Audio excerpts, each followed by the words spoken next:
हिंदुओं की कौन सी कंट्री है इसके अलावा? अगर हिंदू यहाँ सुरक्षित नहीं है, यहाँ हिंदू राष्ट्र की बात नहीं कर रहा, तो कहाँ करेगा? आप कहीं और करने दोगे? आप मेरे घर के अंदर मेरे को अपने घर का मालिक घोषित नहीं करने दे रहे, बाहर तो क्या करोगे? ये क्योंकि कुछ जयचंद ऐसे हैं जो हिंदू का चोला ओढ़ करके आज भी सेकुलरिज्म का पाठ पढ़ रहे हैं। लेकिन मैं कब तक चारा बनूं भाई भाई बोल के? सेकुलरिज्म के नाम पे हम लोगों को हिंदू राष्ट्र से अलग करा गया है। देखिए, उनके हम मानते हैं, आप कहते हैं, आप खुदा बोलते हैं हम उनको भगवान मानते हैं, लेकिन आप कहें कि आपका बन जाए, आपका शरिया कानून लागू हो जाए, आप सोचें हर चीज़ शरिया के हिसाब से चल जाए यहाँ पे, तो वो भी तो नहीं होगा ना। जिसमें ना तो हिंदू बोल सकता, आप कल को हिंदू के मकान को, प्रॉपर्टी को किसको बोल सकते हैं कि मेरा है? तो हिंदू के पास तो ये राइट भी नहीं है। आज जो जला रहे हैं उनका भी पता है वो कौन थे, उनकी मकसद क्या है, मंशा क्या है।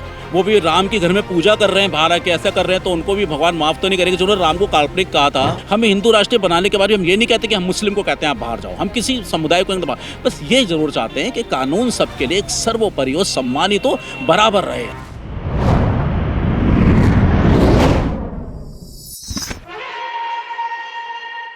2024 लोकसभा चंद महीने बचा हुआ है और इधर बीच हिंदू राष्ट्र का मुद्दा बहुत तेजी से उठाया जा रहा है।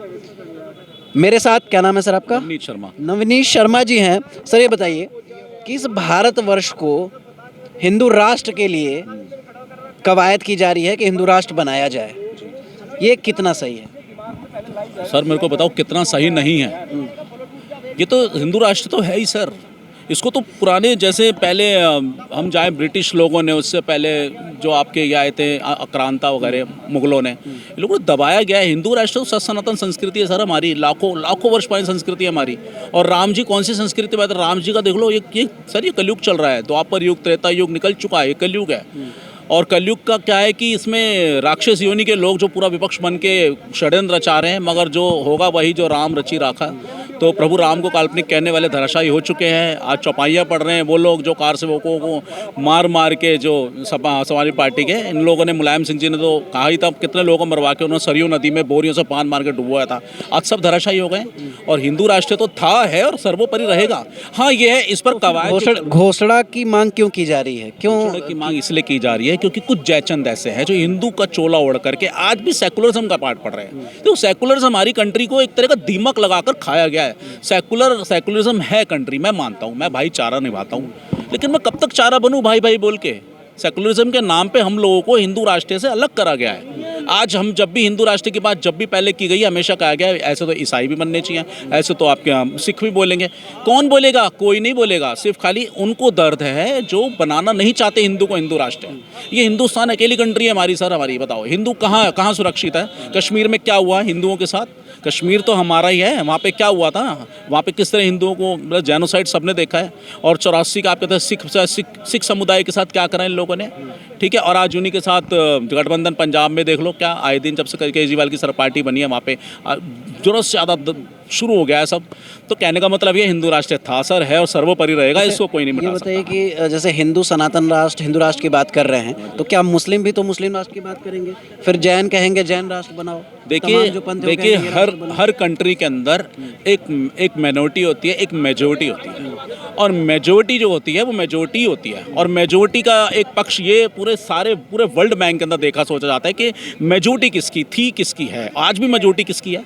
हिंदू की मेजोरिटी है ना आज भी। तो हिंदुओं की मेजोरिटी जब कितनी थी और अब कितनी है हमारी? तो आज हिंदू राष्ट्र तो था ही। आज भारत क्यों कहते हैं? तुल्य भारत, ठीक है। हम वासुदेव कुटुंबकम कहते हैं। हमारा पूरे विश्व के अंदर, हमारे कई बाहर कंट्रियों में आप चले जाओ, हर जगह हमारे भगवानों की, विष्णु, हर जगह पूजा होती है। दुबई में भी एक बहुत बड़ा मंदिर बनाया है, जैसी बात है। अरब कंट्रियों में भी वो लोग मानते हैं। तुर्की की भी हम लोग मदद कर रहे हैं। भारत की जितनी मुस्लिम कंट्रियाँ हैं, ये बताओ मुसलमान क्यों बोलेंगे? और बोलते भी हैं तो उनके पास क्या, उनका 56 कंट्री ऑलरेडी है उनकी। हिंदुओं की कौन सी कंट्री है इसके अलावा? अगर हिंदू यहाँ सुरक्षित नहीं है, यहाँ हिंदू राष्ट्र की बात नहीं कर रहा, तो कहाँ करेगा? आप कहीं और करने दोगे? आप मेरे घर के अंदर मेरे को अपने घर का मालिक घोषित नहीं करने दे रहे, बाहर तो क्या करोगे?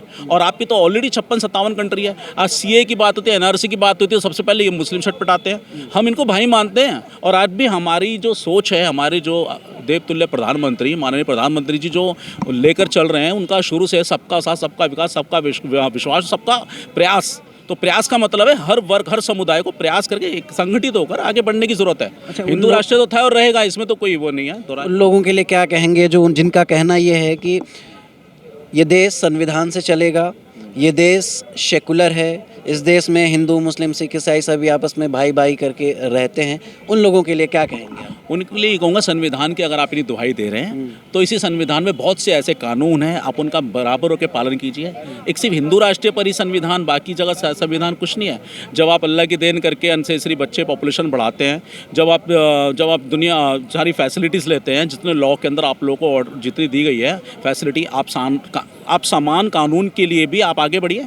बोलिए जो हमें मिल रहा है वो हिंदू को सबको मिले। आप ख़त्म कीजिए आरक्षण, आप ख़त्म कीजिए आप जो आपके मिनोरिटी के नाम पे जो आप ले रहे हो, दुनिया भर का चंदा ले रहे हो, आपकी जो मज़ारों में इतने पैसे दिए जाते हैं, केजरीवाल जी भर रहे, काफ़ी गुजारा भत्ता जाओ, हर चीज़ में वहाँ पर तो आपको संविधान दिखता नहीं, वहाँ तो सिर्फ आपको अपना दिखता है। संविधान ये कहता है सबके लिए बात, तो कानून भी सबके लिए इक्वल होना चाहिए। हमारे पे बताओ, हमारे मंदिरों में हमारे जितने मंदिर हैं, किसी हिंदू को किसी मंदिर से कुछ मिलता है? नहीं मिलता। आज इसकी भी मांग हम लोग कर रहे हैं। हिंदुओं के मंदिरों से जो आने वाला चंदा है वो कहीं ना कहीं हिंदुओं के लिए सुरक्षित माहौल क्रिएट कर, जैसे ये इन लोगों का अपना वो बना हुआ है, मुस्लिमों का अपना बोर्ड है, क्रिश्चियनों का अपना बोर्ड है, सिख का अपना बोर्ड है, हिंदुओं कौन सा बोर्ड है? कौन सा बोर्ड है हमारा? हम कहाँ सुरक्षित हैं? तो ये ज़रूरी है। दूसरी बात, इनको कहने से पहले अपनी गिरबान में झांकना चाहिए। ऐसा इनका कहने का राइट ही नहीं होता। बहुत सारे, अब देखो इन्होंने अभी वक्फ बोर्ड को लेकर के अभी बहुत सारे मुद्दे, वक्फ बोर्ड को कहें कि हाँ वक्फ बोर्ड कैंसिल करो, हम नहीं मानते वक्फ बोर्ड को। हमने जितनी भी वक्फ बोर्ड का उससे हमने चीज़ें हथियाई है, जो हम कहते हैं कि हमारी है, या आपको जो जिस तरह के आपने कानून अपने ऊपर बना रखे हैं, अपने आप ही बना रखे हैं, जिसमें ना तो हिंदू बोल सकता, आप कल को हिंदू के मकान को, प्रॉपर्टी को किसको बोल सकते हैं कि मेरा है? तो हिंदू के पास तो ये राइट भी नहीं है कि वो जाकर के कोर्ट में अपनी प्रॉपर्टी के पेपर दिखा सके। वो राइट भी छीन गया है। 2013-14 में क्या करा था मनमोहन सिंह जी ने, आपको तो पता है सर। एकदम से ऐसी ऐसी चीज़ें देकर चले गए जो आज दुनिया देख रही है और सबको पता है। मतलब संविधान सिर्फ हिंदुओं पे थोपा जाएगा। जहाँ संविधान की बात हो, हिंदू को दबाया जाता है, आज भी दबाया जाए। आप सब हम करते हैं संविधान का पालन, हमेशा करेंगे। हमारे लिए संविधान सबसे सर्वोपरि है, लेकिन हम कहते हैं आप भी पालन करो। आप इतना करो, हम इतना करते आए, आप इतना तो करो। आप किसी चीज़ में मनमानी है ही नहीं, फिर कैसा संविधान? अच्छा बताइए, इस भारत में आप हिंदू राष्ट्र की मांग कर रहे हैं, तमाम लोग कर रहे हैं, लेकिन इसी भारत में रामचरितमानस जो ग्रंथ है हमारा धार्मिक ग्रंथ, उसकी प्रतियां जलाई जा रही हैं, उसको बोला जा रहा है कि बैन कर दीजिए। आखिर में तो हिंदू राष्ट्र कैसे आप ले पाएंगे जब हिंदू ही एक नहीं है? देखिए, ये जो प्रक्रिया है काफ़ी वर्षों से चलती आ रही है, और हमेशा कुछ लोगों ने जब भी आगे बढ़ने की कोशिश करी है तो पीछे ही लोगों ने उनको, और इसमें कुछ विपक्ष पार्टियां हैं जिन्होंने सेकुलरिज्म के नाम पे वोट हथियार रखा है। लेकिन आज जनता, लोकतंत्र बहुत बड़ी ताकत है, जनता को सब दिख रहा है। आज जो जला रहे हैं उनका भी पता है वो कौन थे, उनकी मकसद क्या है, मंशा क्या है।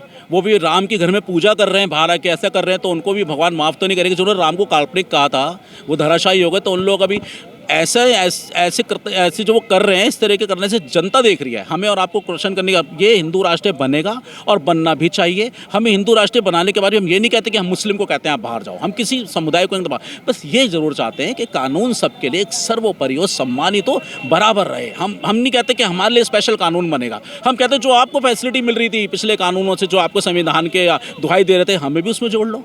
हम तो नहीं कहते हमारे को अलग से दो, आपको जो फैसिलिटी मिल रही है उसको इक्वल कर लो, बराबर कर लो। आखिरी सवाल ये रहेगा सर कि मौलाना मदनी हैं, उन्होंने कहा कि भारत मुसलमानों का है, ठीक है। भारत के सबसे जो पुराने उनके आदम जो हैं, ये भारत में पहली बार आए थे, तो उनका तो ये कहना है कि भारत मुसलमानों का है। हाँ, तो फिर कितने साल पहले आए थे बता दीजिए?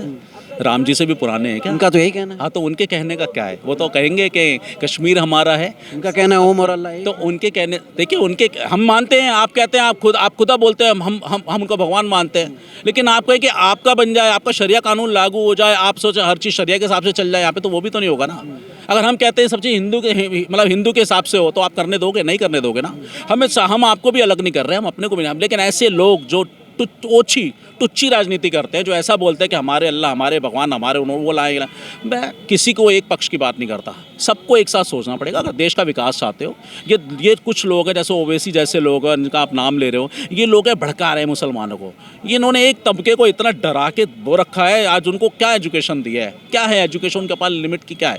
जितने बच्चे हैं, जितनी पॉपुलेशन आज की, उनके घर पर जाके एक बार आइडेंटिफिकेशन पूछो आपका बड़ा लड़का क्या करता है, बोलेगा बड़े लड़के की नाई की दुकान है, छोटे वाले की पंचर की दुकान है, तीसरे वाले की उसका जी वो कर रहा है। मतलब सारा उसमें रखा है लो क्लास में, एजुकेशन पे ध्यान नहीं दिया गया। आज हमारी प्रधानमंत्री जो हमारा काम कर रहे हैं, जो बाहर की कंट्रीज़ आज इतना ज़्यादा मतलब डेवलपमेंट हो रहा है हर चीज़ में, इंफ्रास्ट्रक्चर ले लो, कुछ भी ले लो, हर चीज़ में ग्रोथ कर रहा है हमारा देश, हमारी कंट्री बहुत चीज़ में। तो इन चीज़ों को मिर्ची लग रही है, काली कमाई बंद हो गई है, 2 नंबर के रास्ते बंद हो गए, जो ब्लैक मार्केटिंग होती थी, हर चीज़ में ब्लैक मार्केटिंग बहुत होती थी, वो सब पे अंकुश लगा दिया। बिल्कुल डायरेक्ट डील हो रही है अब। बच्चों को एजुकेशन के मामले में बहुत साफ़ सफाई सब चीज़ देखो मोदी जी ने क्या नहीं करा, और जो योजनाओं का लाभ सबसे ज़्यादा इन लोगों ने उठाया है, और उसके बाद भी देखो ये लोग ऐसी बातें करते, तो मैं समझता हूँ ये छोटी और एकदम टुच्ची राजनीति है। और लोकतंत्र, मैंने कहा ना, सबसे बड़ा मंदिर है भारत का लोकतंत्र, और जो जनादेश होता है उसके आगे सब विफल हो जाता है। बहुत बहुत धन्यवाद सर आपका। Thank you so much. हम बात कर रहे थे हिंदू राष्ट्र पे। जैसे जैसे चुनाव नज़दीक आ रहा है वैसे वैसे हिंदू राष्ट्र की भी मांग तेज उठ रही है। क्या होगा आने वाले दिनों में हम देखेंगे। नमस्कार, आप देख रहे थे ट्रेंड भारत।